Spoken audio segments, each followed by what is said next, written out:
Hi, I'm Ilya from Bitskout, and in this video I wanted to show you a new functionality that we have added just recently. It allows you to compare PDF documents with maximum up to 10 pages. And to demonstrate this, we're going to use a Y Combinator Series A term sheet template. So I took the template and then filled it in.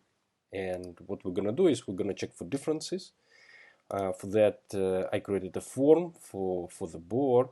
And what we need to do is we need to select the Series A template, then select against which we want to compare it. So this is a filled-in template, and let's call it YC Series A template. That can be any document, PDF document, and let's submit it. So what happens is right now the system will start working on it. I haven't added automation to automatically switch it, but the Bitskout already told us that okay, task execution has started. And then if the results of the comparison will appear here. The same way you can compare different documents for rental agreements, other different types of agreements, and here it is. Okay, so you can also share the form with your employees with whether they want to compare, and once the comparison is done, you can send the resulting images to their email automatically.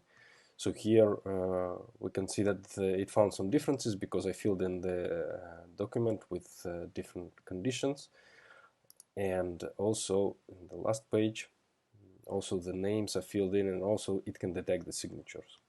This is a very simple example, but very powerful because now you can avoid doing this yourself. And also what you can do is not only document which look like agreements, you can do, for example, for pitch decks or presentations. We're gonna check only text, so if there are changes in images, we won't detect it yet. But still, you can do that. So what I've done here is I'm comparing our Bitskout pitch two versions, because when you work on that, there are some differences that you wanna change from version to version based on the feedback. So let's have a look just quickly what it is.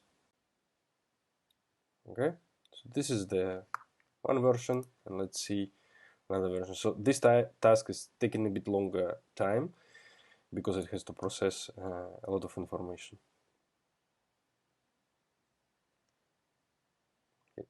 As a sake of example, let's check the status.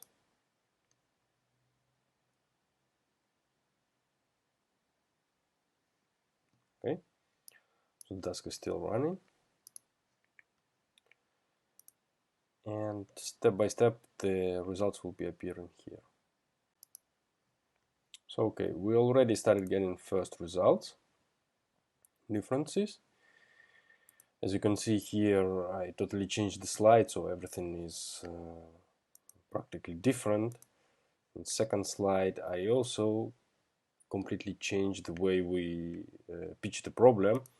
And then I'm just gonna check everything and everything. Sometimes in your use case, you might wanna have just a trigger whether there were changes or not, to proceed to the next step, or to move, for example, startup to the next stage, or to move the document to the next stage because changes happened and there is work being done. Okay, so this is a tiny functionality that will save you a lot of time of manual work. Thanks a lot for your time.